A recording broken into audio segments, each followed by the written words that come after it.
let's get into WrestleMania 41. Okay, here's my take on everything. If you guys missed it, you missed a fantastic card. Let me take a sip of my drink here. Make sure you follow me on social media at Recher. Especially during hockey time, man. Playoff hockey is just another animal. All right, let's start with night one. WrestleMania 41 there in Sin City in Las Vegas. And we start with Jey Uso and Gunther for the World Heavyweight Championship. And Jey Uso wins it with a sleeper hole. I love the entrance and people going crazy. I like the fact that Jey actually wrestled Gunther. But I thought the ending was rushed. Now, I know that Gunther isn't known to be able to handle submissions. We saw it when he lost to Ilya Dragunov years ago. But the fact is, like, it was very anticlimactic. And yeah, that may fit in with how, what type of wrestler he is and how he's not able, and he taps quickly. Like, that's not great for television. That's not great for live audiences, because just look at the majority of the stadium and the people at home didn't know that. Like, I knew it after somebody brought it up to me and I remembered that, but you don't want that type of what just happened. You want to know exactly what's going on. You don't want to question it at all. The build to the finish is so important. I mean, it's what you build the entire match around. Look at literally every other match at WrestleMania. I mean, big miss there, in my opinion. You got to give the people, like, the build, the crescendo, and then everybody going crazy. And it was just like, oh, Jey won? Jey won? Yeah, cool. Everybody was happy. They wanted to cheer that. They wanted to be happy. They wanted to celebrate that moment. And it fell flat. It fell flat. It was great to see Jey get his win and Jimmy to be there to celebrate, but the finish was just to me. War Raiders and New Day up next. Eric and Ivar, so damn consistent, even though they look like an 80s/90s type of tag team. They can get in there with anybody, and they lay it in thick. They are physical as hell. I really love to see Kofi and Xavier win the titles once again. When you have a big-time character change, when you see a team like this that was baby faces for so long, a decision like this to put the belts on them, cement their heel turn. No question why they did it. Look at where it's led them. They're crushing it right now. So good for Kofi and Xavier Woods. And, you'll probably see those two teams run it back again.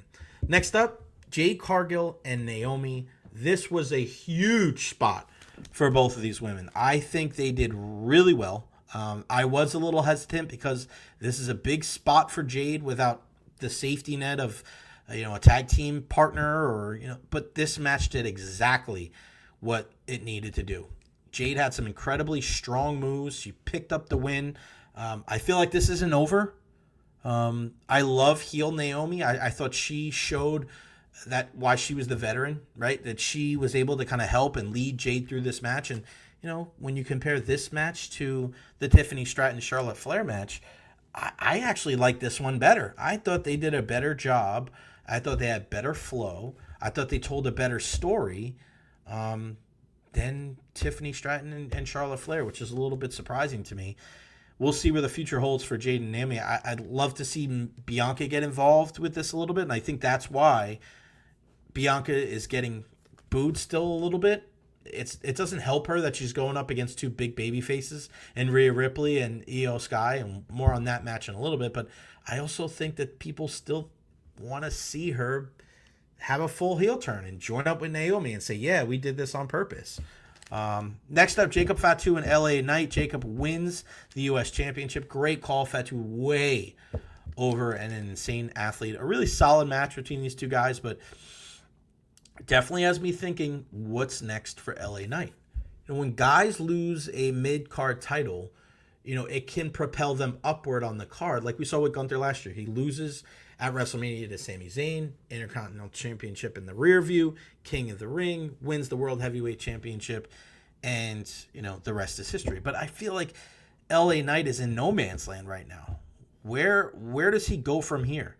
The U.S. title, he didn't really, it was back and forth with him and Shinsuke, and now him losing it to Jacob Fatu, and where does LA Knight go from here? He's not getting any younger. I know I think the gimmick might be wearing off on some people a little bit. He's got to find a new way to kind of reinvent the wheel a little bit here and maybe a fresh coat of paint on LA Knight. He needs something. Next up, Rey Fenix and El Grande Americano. A solid match. It really was. It just lacked the emotion and the storyline to keep everyone invested. And you guys, if you know me, I'm a huge Rey Fenix fan. And I was glad to see him in that spot. Just the best that they could do on short notice. The story is not over between El Grande Americano and Rey Mysterio and the guys. But when Rey gets hurt on Friday and hurts his groin, it's tough to kind of throw anybody in there that really is able to kind of carry it over. And it was solid, but it just, you need more. It's a long show. You got to be able to tell a story. So great physical action, but not probably as good as it would have been if it was Rey Mysterio and El Grande Americano. Tiffany Stratton and Charlotte Flair. Now, and again, I want to hear from you. What do you guys think of the weekend? What do you think of WrestleMania? StreamYard.com/9KDSHF8V3I. Get on there and join in on the conversation. I'm not hating. I'm not. But this, for my money, may have been the worst match of WrestleMania weekend. It's really weird to see so many people give this match high marks after the fact when people were crapping all over it on social media during the match.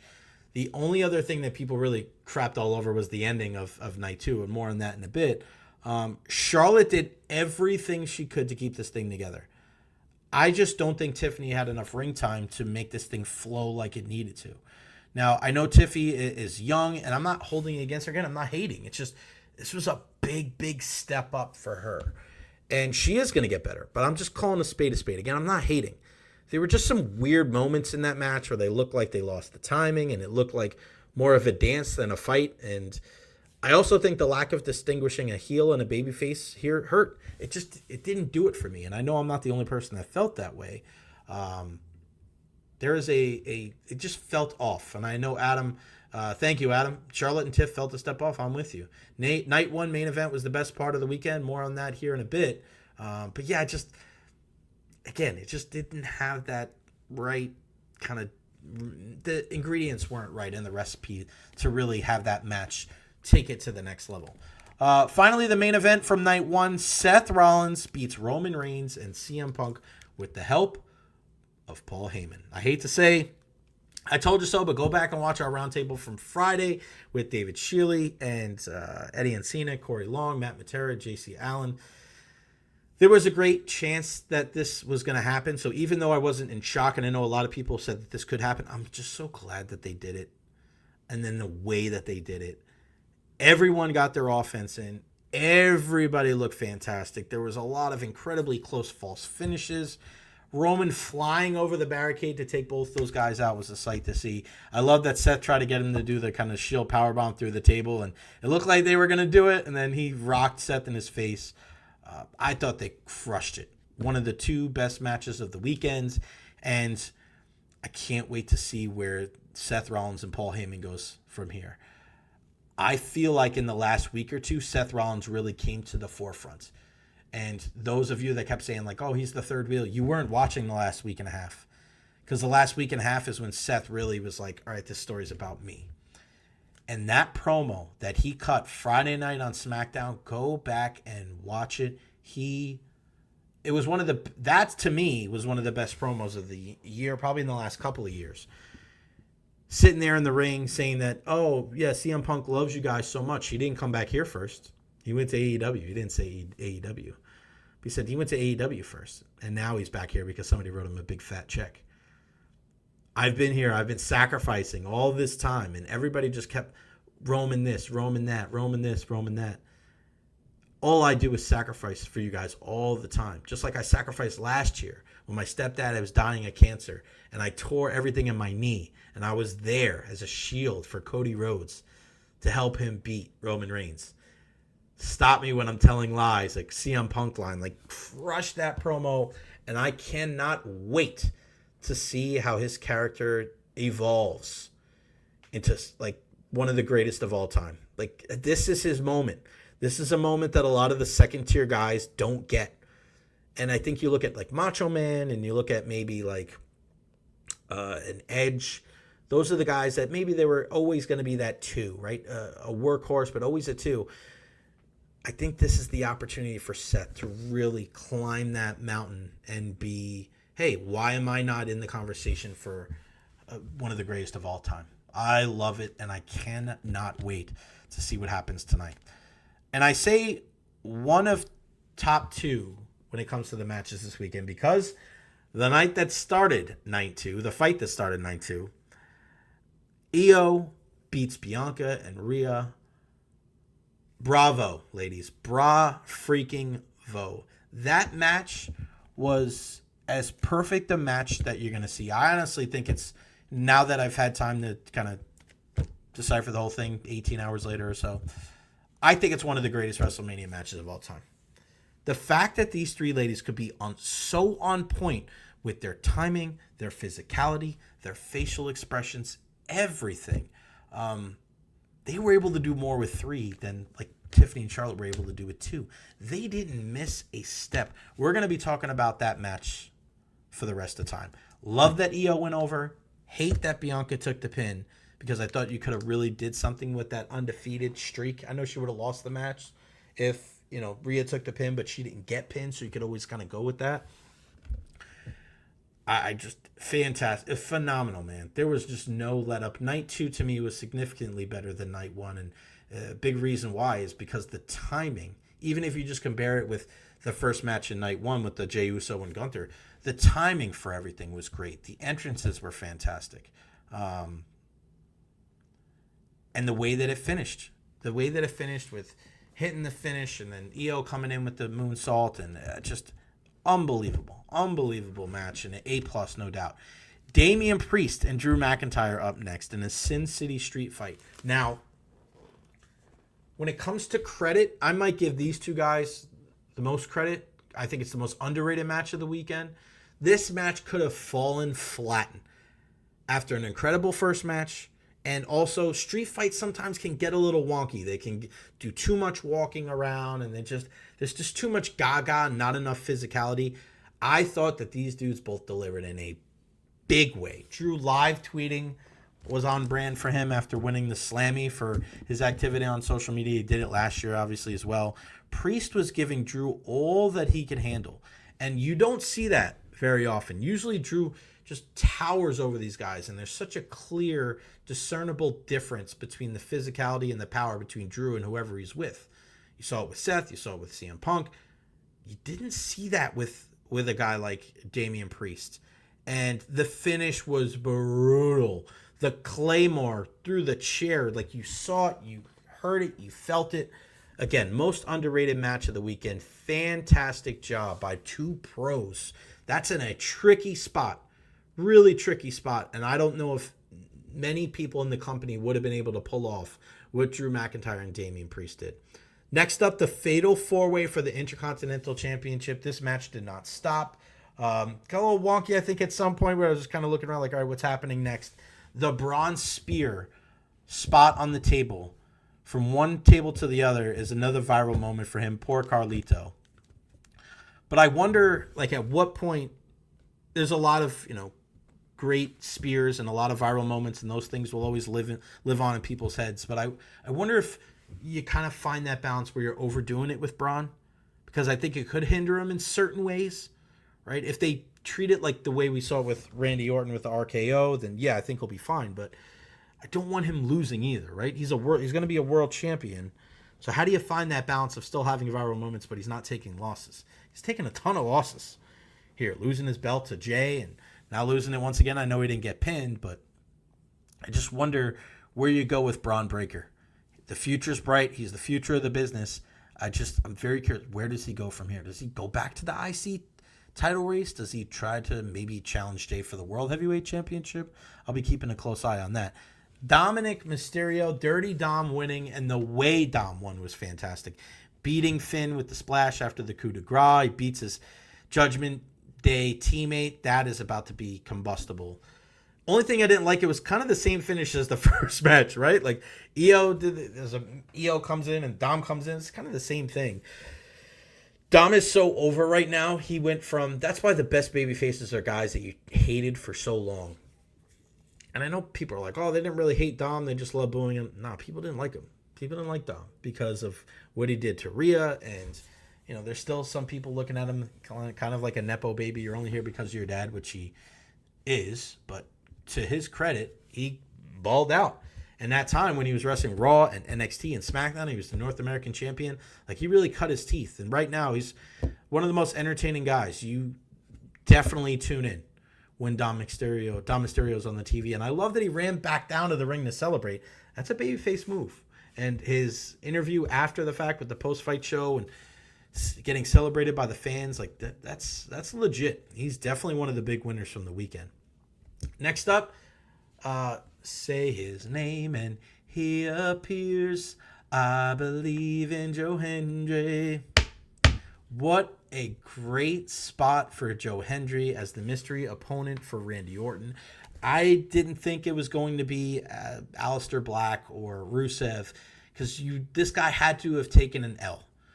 And we were having this discussion on Friday as well, and I just knew it had to be somebody different, somebody that was just gonna be elevated just because they were in that spot. It didn't matter if they lost or not, and this is exactly why Joe Hendry was the right guy. Had that relationship. He's the TNA champ. We saw him in NXT. People love him. A lot of viral moments, and this is exactly what you needed. No harm in him taking the loss. He gets his stuff in. Pose, RKO, 1, 2, 3. Randy Orton picks him up. RKO again. He does his own little pose thing. Everybody wins. Well done. I feel like so many times in WrestleMania the last couple years, it's got to be a 15-minute match and then 25 minutes and a 15-minute match. And where's the backstage segments? We don't see them as much anymore. That's some of the best parts of WrestleMania. Some of the backstage segments, just a quick chat, a quick match, something that's a little bit of a gaga type of thing. I mean, we've seen it in years past where, Johnny Knoxville was in there, and you saw when Jason Kelsey and Lane Johnson got in there. That stuff is good. Mix it in, pepper it in. I love it. I thought they couldn't have done that any better. AJ Styles and Logan Paul did not really give me that wow factor I was expecting. I love the double Styles clashes. But why is Karrion Kross in this spot? I don't, if he's going to be involved at all, put him in the freaking match. And Karrion Kross is growing. He is growing, and if you didn't see what happened at the end, I don't know. Yeah, it was with Megan Morant and Sam Roberts, and he cut a promo about Logan Paul and AJ Styles. You need to go watch this.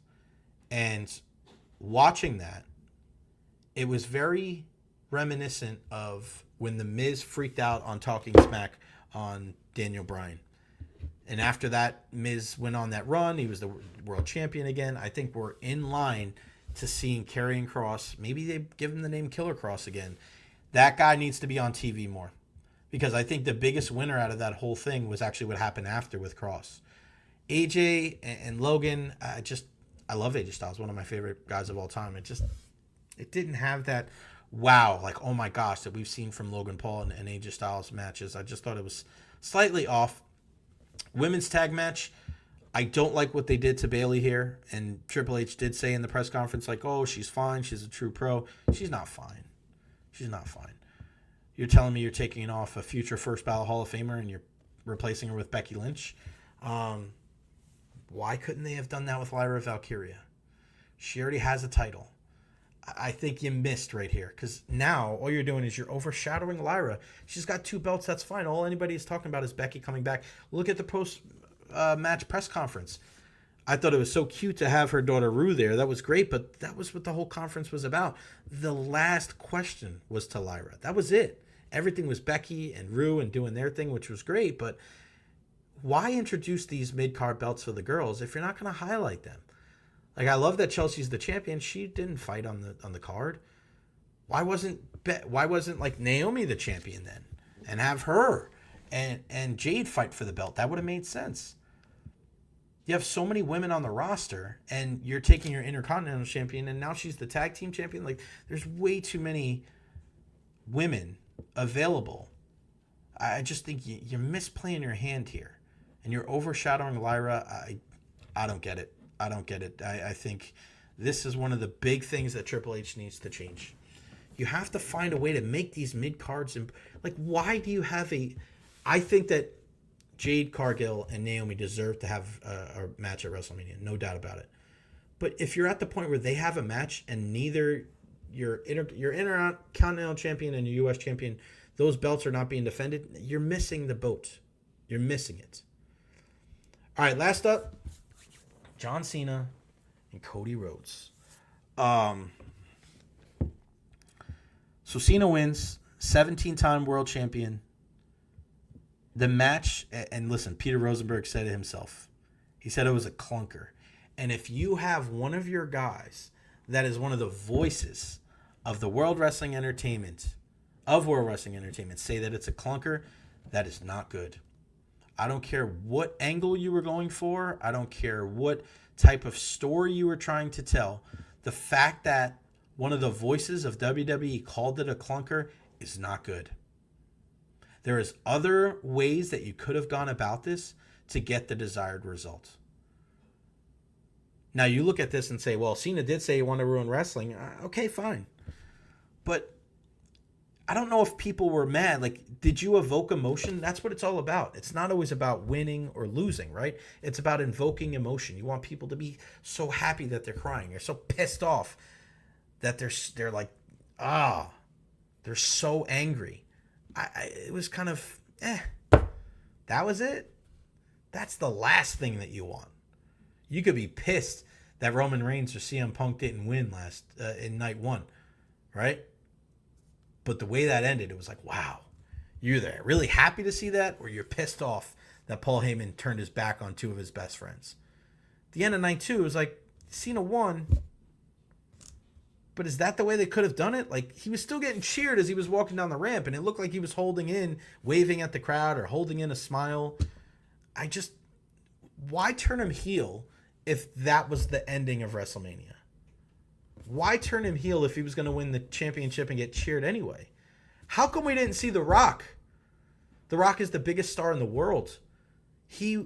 Why was Elimination Chamber, the ending to Elimination Chamber, more impactful than the end of night 2 of WrestleMania? I don't care if it was an Avengers type ending like we saw last year. We know that it wasn't going to be like that. But just having The Rock walk out there would have at least tied everything together. You didn't hear the name Rock mentioned, but I think one time from Cody and John Cena in the build-up to this. Why was he so involved? Why was he at Bad Blood? Why was he at Elimination Chamber? I don't hate that Travis Scott was out there. He has to be out there. He was part of it. But if you're telling me that Travis Scott has to be out there, then so does The Rock. Because that photo of them standing there with Travis against the ropes, Rock on one side, John Cena there, while Cody Rhodes is on the mat at the end of Elimination Chamber, battered, bloody, bruised. You're setting the table for what you're telling your fan base. This is what WrestleMania is going to entail. You like this? This is going to be even better. And it wasn't.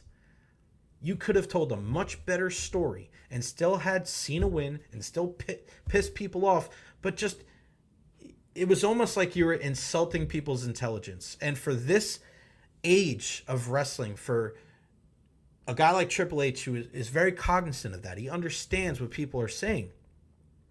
And to have your post-match analysis and the post-fight shows talking about, I can't believe Travis Scott did this. No, it's not about Travis Scott doing what he did.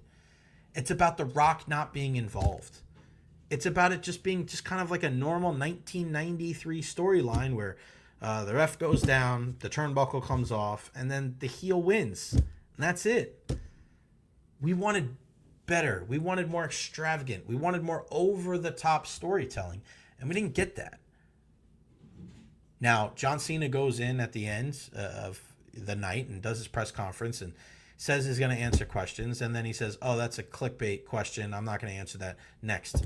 Once you do that 3 or 4 times, then it becomes funny and endearing. And then people are like, haha, we're in on the bit. He didn't come off as a dick. You want him to be a dick.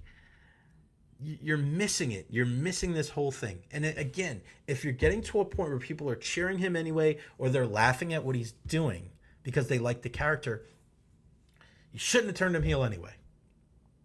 Turn him heel after the fact. He wins the title and then he turns his back on everybody. Or have him lose and then find that he can only be a champion again if he turns babyface and learns the error of his ways. I thought there was just so many things wrong with that main event. And I'd much rather just sit there and be like, hey, everything was great. I may have slightly disagreed with this and disagree with that, but I just thought the way that everything went about, I think they missed the boat. For as great as night 2 started, I thought it just let a lot to be desired. And now, regardless of whether you're pissed off about the main event, you're happy about the main event, I think the worst thing is to be apathetic, to be indifferent. And that's what a lot of fans were coming out of night 2. The Rock needed to be there. The fact that he wasn't there, I think, is a huge miss. Again, if you say that he's not going to be there, I think that helps. But the fact that everybody's waiting and then he doesn't show up, you're like, what the hell are we doing here? So a lot of good things coming out of WrestleMania. A lot of big winners. My 5 winners were Dom, Rollins, Cena, Iyo, and Jey Uso. So, we'll see. Monday Night Raw is going to be fantastic tonight, so I cannot wait to see what is going on.